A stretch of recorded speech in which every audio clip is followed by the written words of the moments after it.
What's going on, y'all? We are back with another episode of the Beloved Dorseys Podcast. Obviously, we are the Beloved Dorseys. We them people. Justin. And I'm Imani.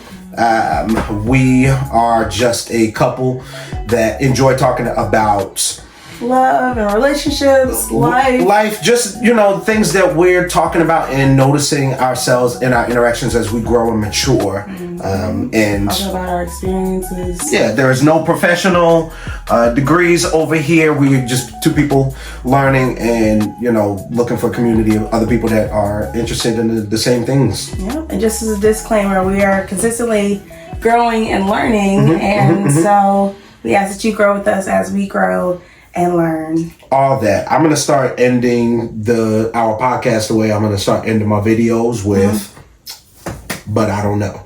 I feel like that's a street disclaimer. That's legal. But don't quote me on it. But don't quote me. But don't quote me. What you want to open up with? Laughs and lessons. Our laughs and lessons. Okay, so was it last week? Don't ask me about time. Last week we made some chocolate and we went to open mic and we had the best time. I mean, it was so great. Shout out to Benji for the invite because we had the time of our lives. So quick run back. When I was in college, me and my roommate Mariah used to take secular songs and change the words so that they were Christian songs. And so there was an artist that did that, and it was just so good to my soul. It was so good to my soul. It just made me so happy. But no, we had a good time. What was the song that Aunt's dad was so which guy? Aunt's dad?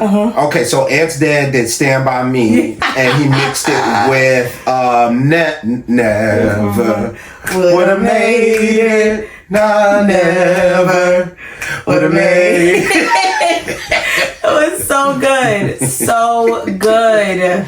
It was just good, wholesome fun, and we had a really good time.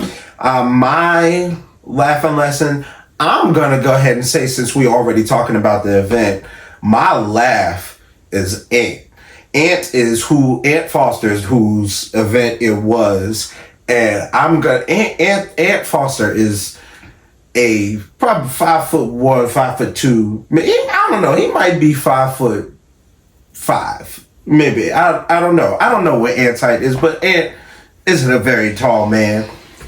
Why did this man have this 8-foot poster on the door at the door entrance, like we was coming to the Aunt Foster conference? And that man is looking down on everybody. It was a power move. Honestly, it was a power move, and it was hilarious. And I wish somebody would have acknowledged it because it was hilarious to me. But that was great. That was great. What is our lesson? Our lesson is work your systems. And by work your systems, so when we... Did you want me to go first to lead into yours? Yeah, you can go. Okay, so my lesson was I have been realizing or noticing that as our relationship grows, as our individual situations in our life and our marriage grows, what we need from each other, what our partner needs, what our relationship requires, it changes. And I knew that was a thing, theoretically, but starting to live it and starting to see certain changes in our relationship and a shift in what that change in life does to us and what we need, it's really interesting, and it made me also that much more aware of how much more things are going to change when we have kids, when their life changes, when they grow in age, jobs change, we move, whatever. These all change the life situation. What worked before might not work anymore. Just kind of buckling up and just keeping me on my toes. Yeah, which leads me into working your systems. So when we did marriage counseling, we were asked who's gonna do what, and we talked through the roles. We actually kind of like sped through it and didn't really do the homework the way we were supposed to the first time, so we had to end up doing it over again. But talking about who's gonna do what in our household. So who's gonna wash the dishes, who's gonna do the laundry, who's gonna, do all of these different things in our house, and having that conversation and realizing that when we had that conversation, was I working? No. Probably not. Wedding planning? You weren't? No. When we had that conversation, I was wedding planning. I was not working. I was working, sorry. For wedding planning, I was working. But the importance of that conversation was to figure out who was going to do what. And at set that point, expectations. We had already had roles and who was doing each individual thing. Then I stopped working, and I was doing a little bit more, and so our roles changed again. More in the house. Yeah, more domestic roles. And so now that I am working again, we're having to kind of go back and reset and talk through, again, who's going to be responsible for what, because the same stuff that I could get done and do when I was Isn't as practical. Yeah. I get home before you. It doesn't even make sense for me to wait for you to come home to do dinner, because I'll be hungry. Right. So, just trying to make sure that we are working our systems, checking in with one another, continuing to go back to the drawing board. The checking in. Instead of just kind of letting it autopilot, and then you start fostering feelings because you're expecting dinner to be done, but I don't get home until after you get home, and I need a minute to sit down and get myself together.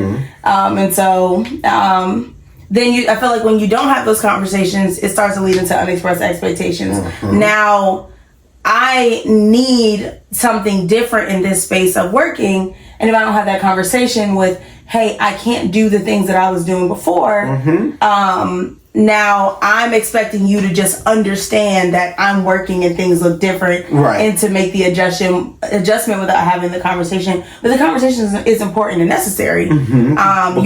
I couldn't come to you as somebody who just worked the same amount of hours, if not more hours, honestly, than I just worked in something that you might have done every day before when you weren't working. Hey, did you do that such and such? I wasn't even home. You weren't even home. So that doesn't even make, you asking? I didn't do that. And forget a conversation. That might just start an argument right there, because why are you asking me this? I didn't walk the dogs, or whatever the case is. Yeah. And so I think that kind of brings us into our topic for today, which is unexpressed expectations, and defining what that means. What is that? Like, what is an unexpressed expectation? So it's very self-explanatory. It's something you expect that you never spoke about or said. Okay. That you wanted. What makes them difficult is because oftentimes, at least from what I've experienced, it's something that seems just that you take for granted, that just seems a default, or common sense. That common sense, like you think somebody should shower every day. There's a lot of people that don't believe that, and that technically could be an unexpressed expectation. You get in a relationship with somebody, you thought they showered every day, y'all living together now, and you're asking them, hey, did you shower? Or when you go shower, and then, I'm not showering. What do you mean you're not gonna shower? That doesn't make any sense. And never having a conversation, some things, it can come down to something really small, but you gotta say words. You have to say words. I also think that it stems from how we see relationships play out. When it comes to relationship based, how we see them play out from our entire life, like growing up, how we watched our parents manage their friends or manage their job or manage their relationships. And if you had a parent that went above and beyond for people, you're expecting that's what you should do and that's what other people should do. And that's not necessarily always the case, that you're going to find somebody that does exactly what you've always does things exactly the way you've always seen things done. And now, without having to say anything at all, without having to communicate at all, this magical unicorn of a person is just going to know exactly what you need, what you want, and is going to do that. As I'm watching these like Married at First Sight shows and these dating shows, it feels like those are some of the things that people look for in that special person.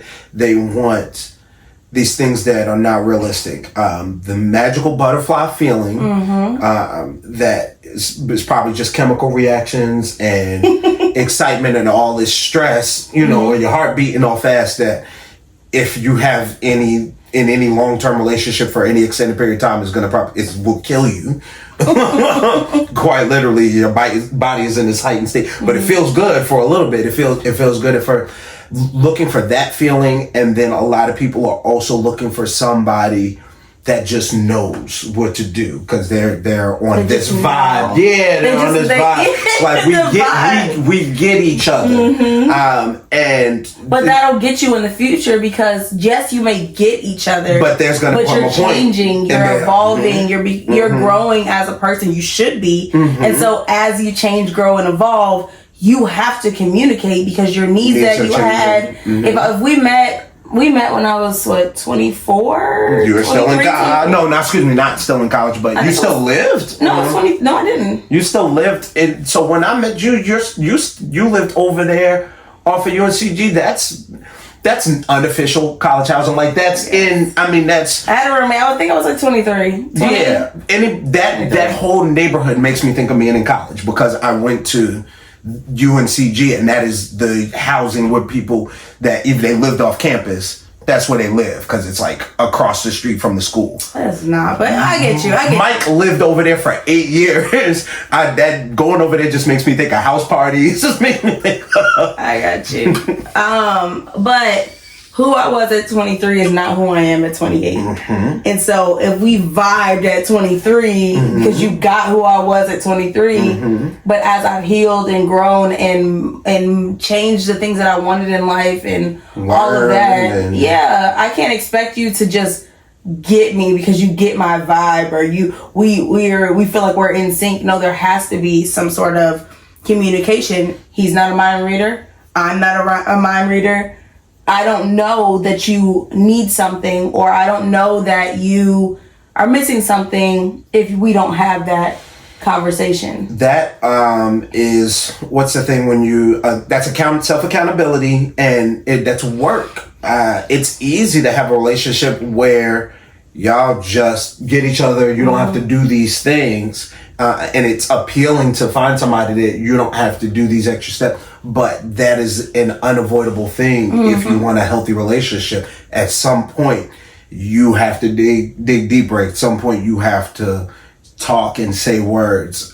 If you're a natural athlete at a sport or whatever, it's great to be naturally gifted and talented where you can do a lot of the stuff innately. But at some point, you also still have to get in there and do the work that everybody else does and learn these basics and really sit down and put your hand to the plow. Yeah.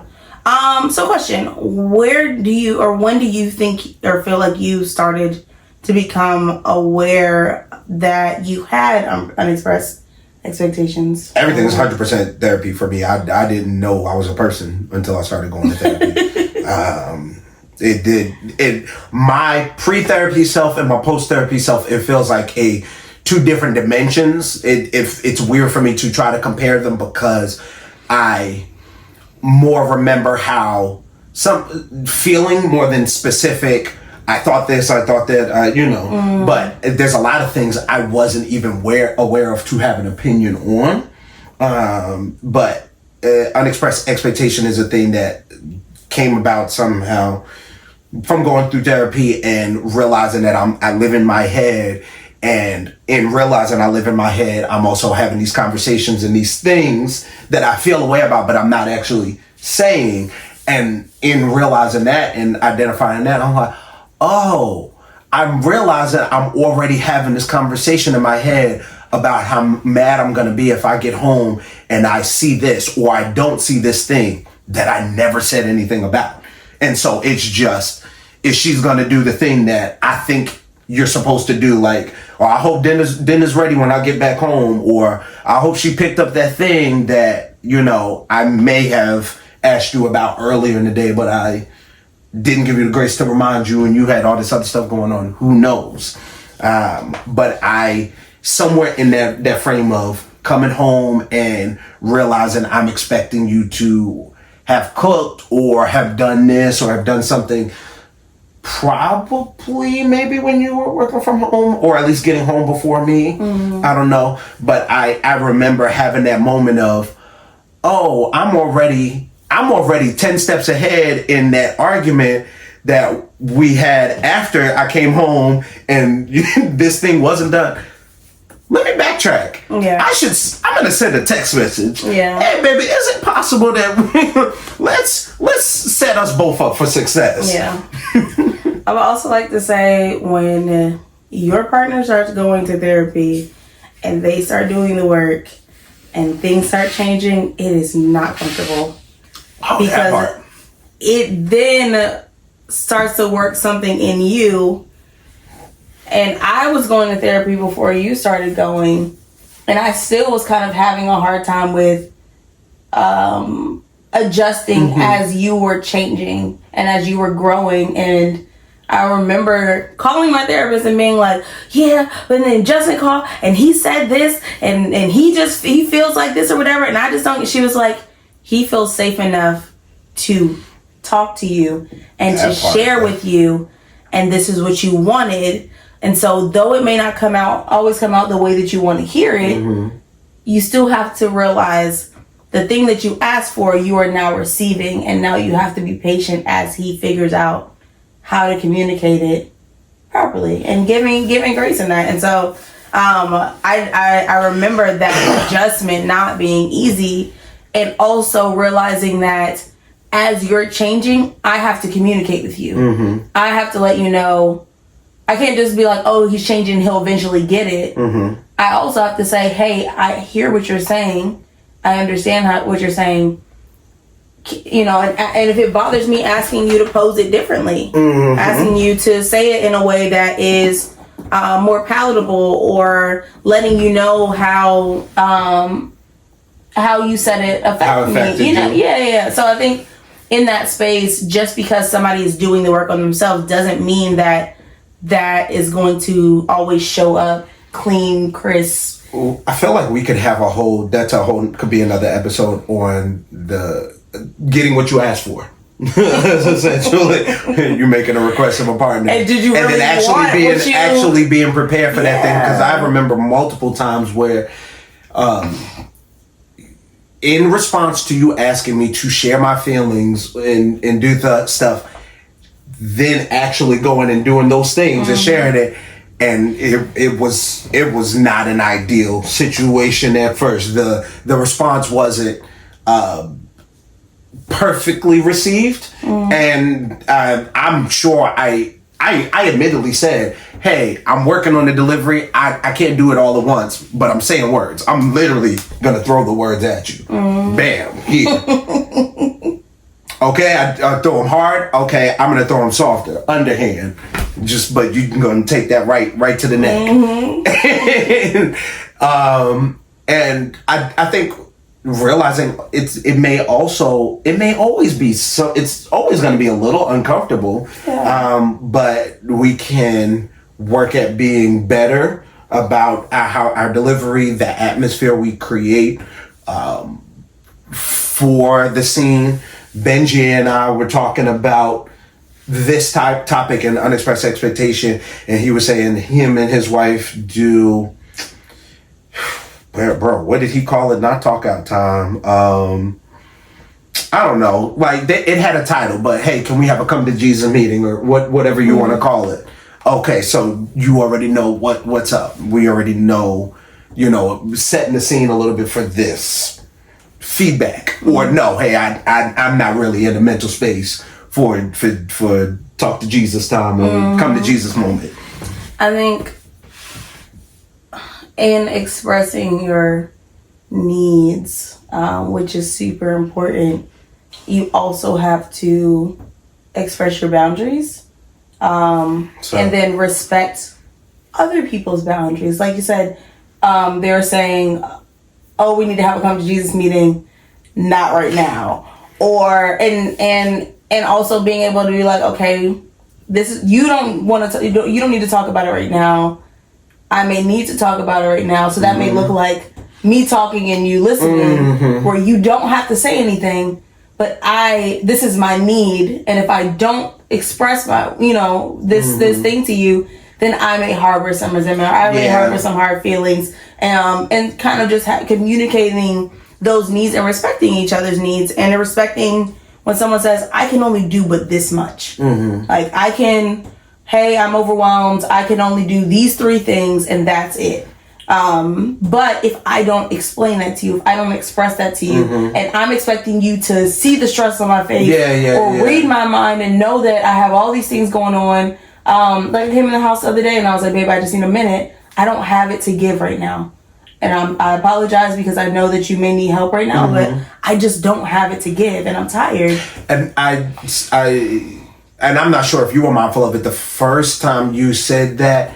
It was more of a snap at you. It was like, I asked something of you, or was coming at you, hitting you with something. It was just like, yeah, baby, I don't have it right now. I was like, I didn't know. I also thought I gave you time. It wasn't the first thing, like you had been sitting down for a couple of minutes. I didn't hit you initially as soon as you came in the door. But on that topic of boundaries, we just hit on something earlier tonight when you asked me if I can come work out with you in the evenings. And I've already pretty much committed to helping you out in the mornings. And I know, after, especially being mindful of recent conversations we're having, I need to, it would be in my best interest to set that boundary and not commit to doing both on the same day, and leave a little room there. If I can do it, obviously I'll make adjustment, but I don't want to. I would rather set that boundary and not overextend myself, or overextending myself and then create some kind of resentment.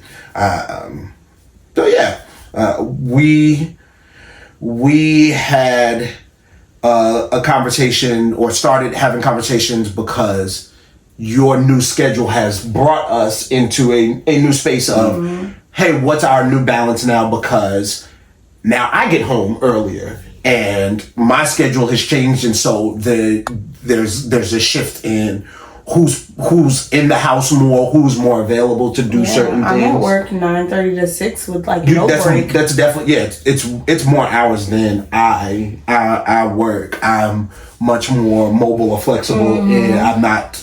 You can take I don't even take a lunch. I'm literally working all day. Too much sauce. And so, I think also in this whole unexpressed expectations, to bring it back to a point that I was making before, a lot of it has to do with what we see and how we've always seen things done. And so, if you ever watch children mimic what they see, especially if you watch them play with dolls, or if they're playing house, they'll be like, you be the mom, I'll be the dad, and didn't I tell you to do your homework? Or you'll see them start to mimic and act out how they think being an adult looks like. And I think that we still do that as adults. We still carry that acting out as adults. And we see what our parents do. We see what the adults around us do, and how they hint. Zeke. He wants to come in so bad. He probably just settled on the door and just put his body so he can be as close as possible. So he can hear. But as adults, we've seen it done a certain way, especially if what you've seen are different. So you came from seeing 2 adults in the house together. I didn't necessarily come from that. And the times that I did, it wasn't super long term. And so I am making as I'm preparing for, I want to have a husband, and I want to do it this way, and I have this many kids, and I want to work it out this way. I am working off of what I've seen, what I've not seen and what I want to see and how I want it to work. Imagination and hopes and dreams. Mixed in with on this show and this movie, and he brings her flowers just because it's Wednesday, and he sweeps her off her feet, and he's, just... So because you didn't specifically see it, you took it to the max and went straight Disney with it, and, well, this is obviously... Yeah, Prince Charming, he's supposed to sweep you off your feet, and he's just committed to you from day one, and he just loves you, and all of these things that can be true, but are not always necessarily true.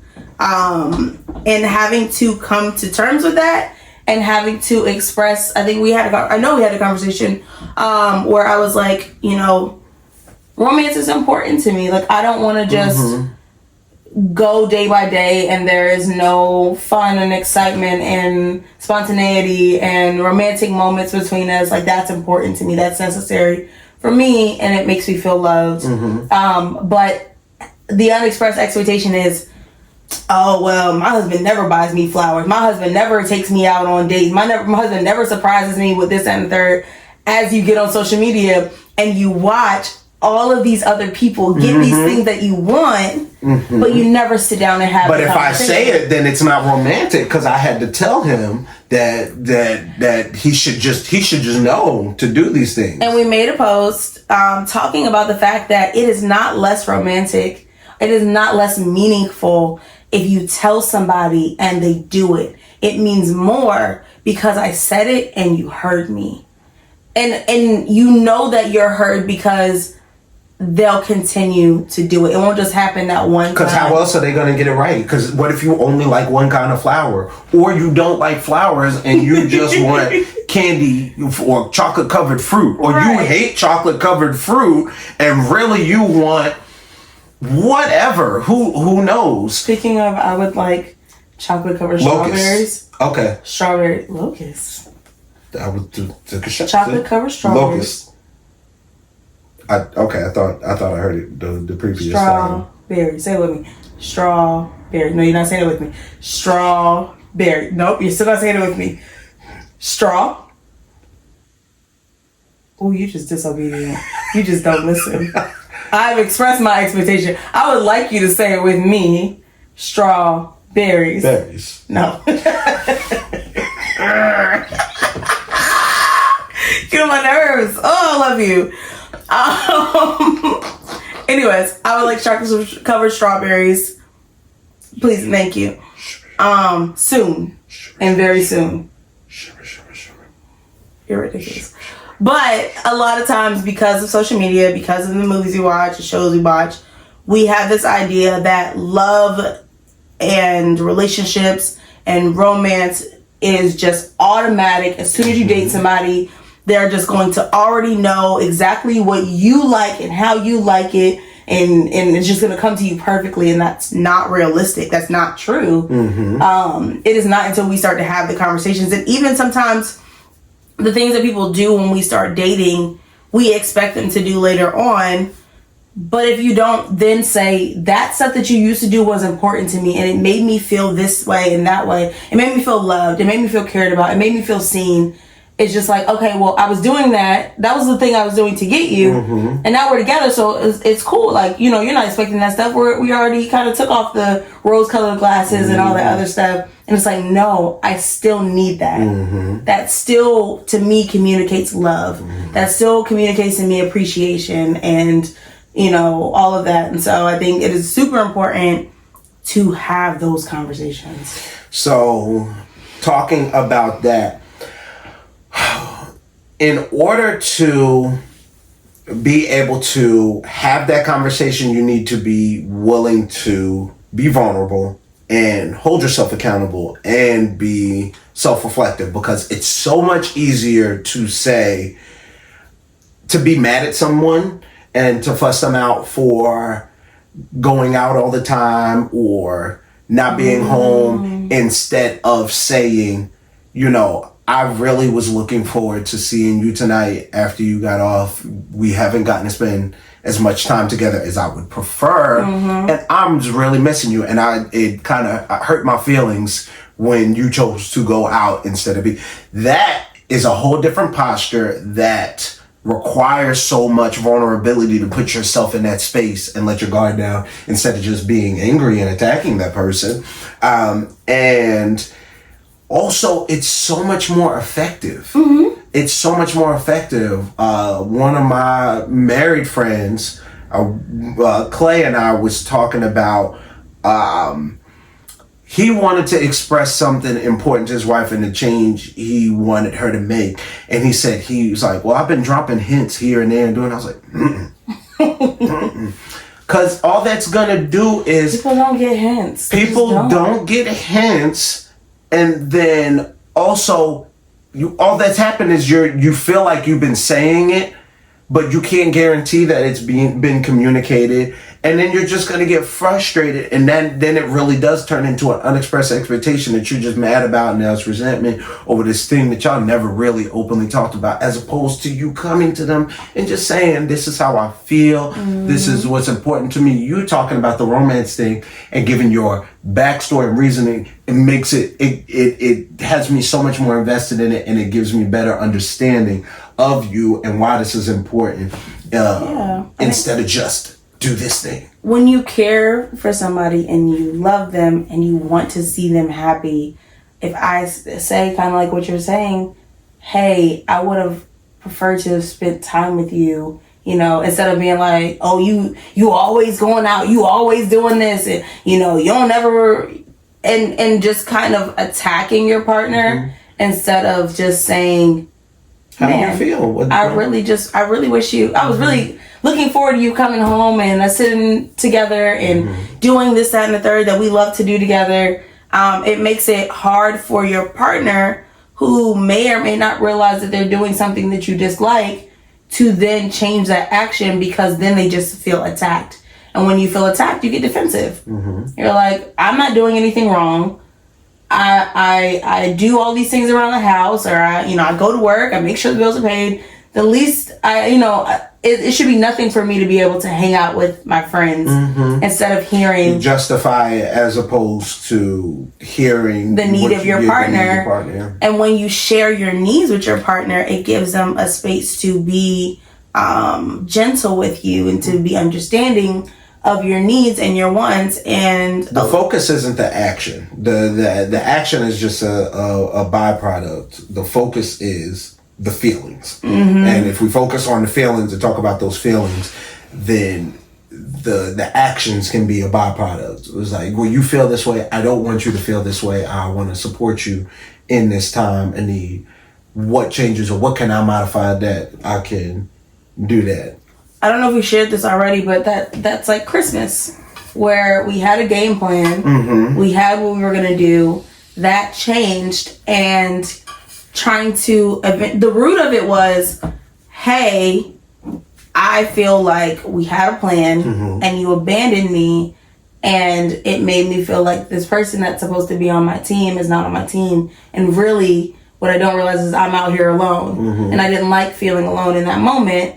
But it wasn't until we got to the root of like, hey, this is what's going on, and when I was able to express that, he could then understand, I get it now. You're not trying to attack me. You're not angry at me because I did this and the third. It is how that action made you feel that, we kind of need to work through. So.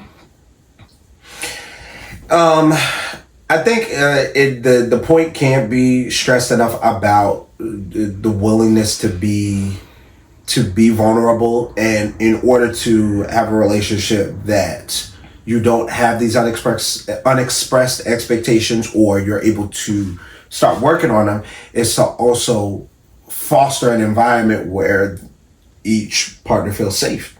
If you don't have that groundwork of safety, it's going to limit your communication, to your willingness to be open to this person and bear yourself like that.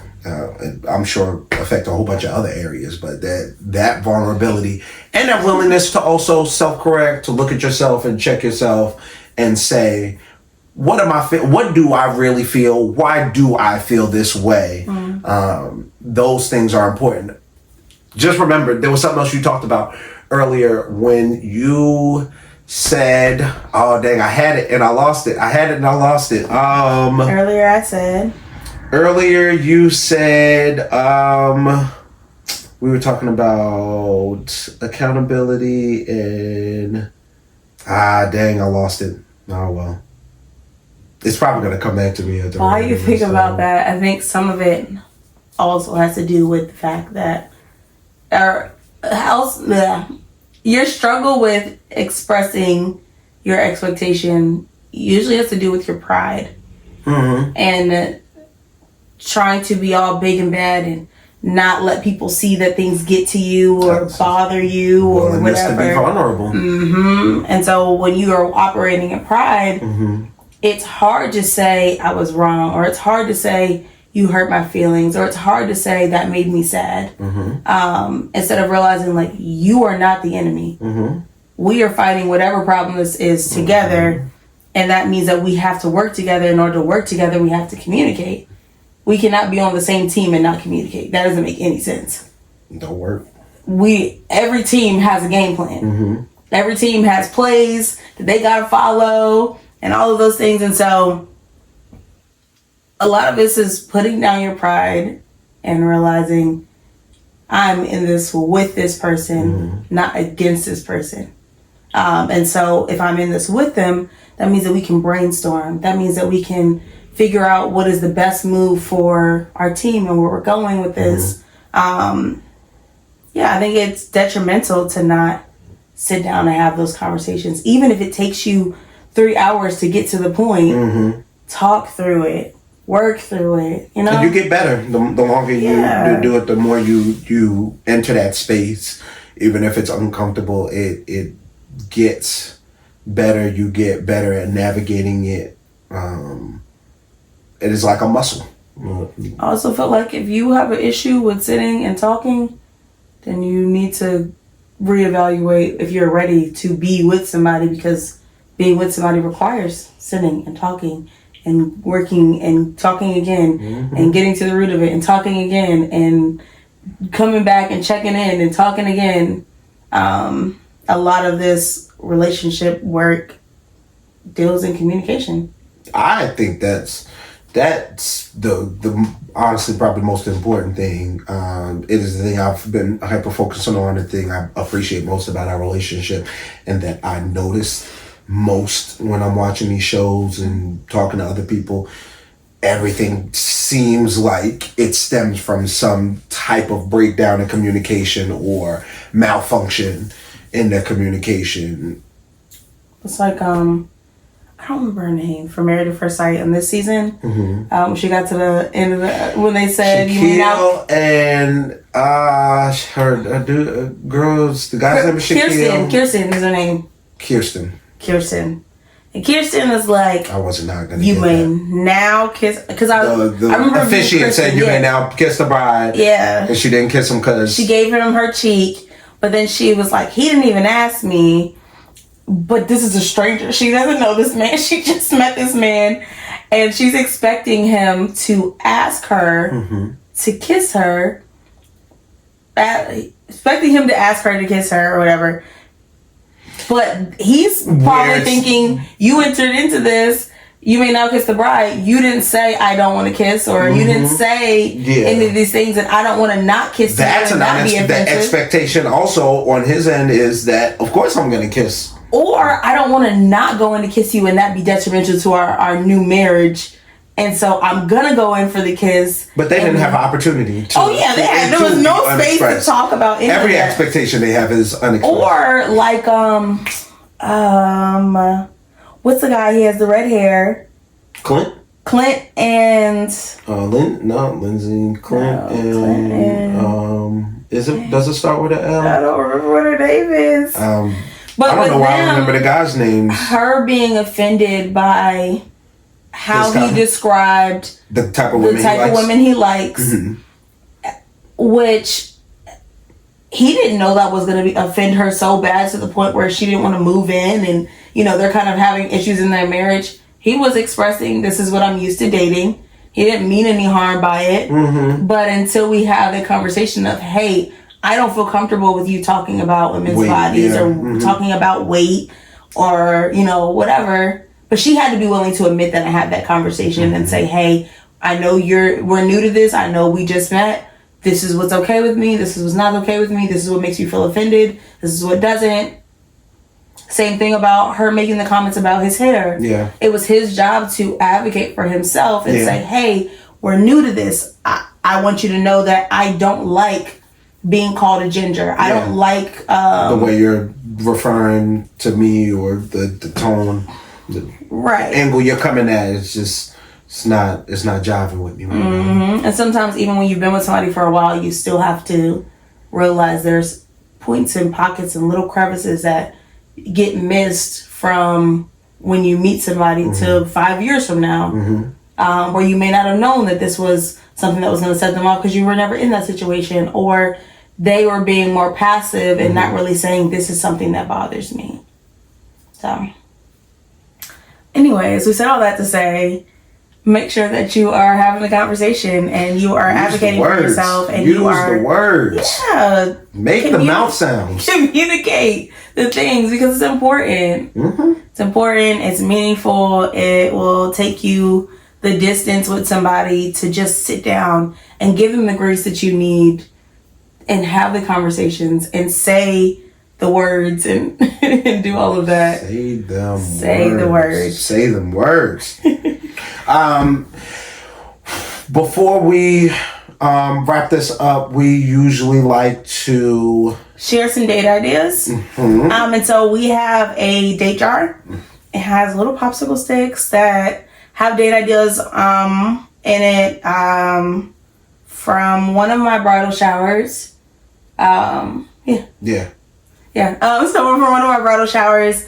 But that is an idea that you could do. You can make them with little pieces of paper and put them in some sort of jar and, pick them out from time to time and go on an adventure with one another.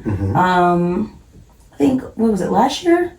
Last year or 2 years ago, we went to somewhere in North Carolina. You're asking me about time. We stayed in a I remember it. You're asking breakfast. me how long ago it was? I don't know. It doesn't matter. I'm just asking about the date in general. Yeah, we went somewhere in the mountains. We stayed at a bed and breakfast. I took you out. We went to dinner somewhere. They also had... I feel like we must have been going to dinner, and then we walked in that dispensary or something that was down there. But we had to have been going to dinner. That's the only thing that makes sense. I forgot that part. I remember the axe throwing. Okay, so axe throwing. We had to eat. I know we ate some food. There was no way. It had to be food, but I don't remember. There was food somewhere. Must have not been special. I don't know. It was a little. It was a restaurant, and it served Mexican food. Maybe that's the place that I'm trying to remember. The place that I couldn't remember. That was, that's exactly where it was. And we didn't think it. We had the chips and the salsa. I think that was the spot. That was a good time. I knew it wasn't somewhere close because I was like, we ain't never been there again. No. It wasn't that's where that was. Bam. But yeah, you can create a date jar. You can create a date jar for yourself if you're single and you want to do things with your friends or want to do things by yourself. She loves the shirts. Oh, love you. But if you want to do things by yourself or with your friends, write on little pieces of paper or popsicle sticks, things that you will want to do eventually. And when you have the time and the space and the mental capacity, pick one and go for it. Go do it. Go out. Other things, final closing announcements. Oh, so this show, as usual, is brought to you by its number one sponsor, Black Girl Blessed. Boutique handmade polymer clay earrings. You can find all their latest gear and the latest drops and the latest sales at blackgirlblessed.com or on Instagram at black.girl.blessed on the IGs. And you have an event coming up, don't you? Yes, so not only does Black Girl Blessed sell earrings, we also sell paint boxes. And speaking of paint boxes, we have a sip and paint coming up on March 11th at 3 o'clock at the Sip and Shape here in Greensboro. You can find that flyer and that information on my Instagram page, as well as my business Instagram page. And it's in our story. I'm gonna have it, post it. It's gonna be in the stories. We are doing a meet and greet kind of mix and mingle situation at 2:30. Do you have an Eventbrite for that? I do have an Eventbrite. I'm sure that Eventbrite is probably going to make its way into the description for the show. So, and so if you are, we'll get our people on that. You want to join us? We'll be there, and we'd love to see you guys there. Yeah, I think that's it. Is that all the things? That's it. Until next time. Until next time. We out.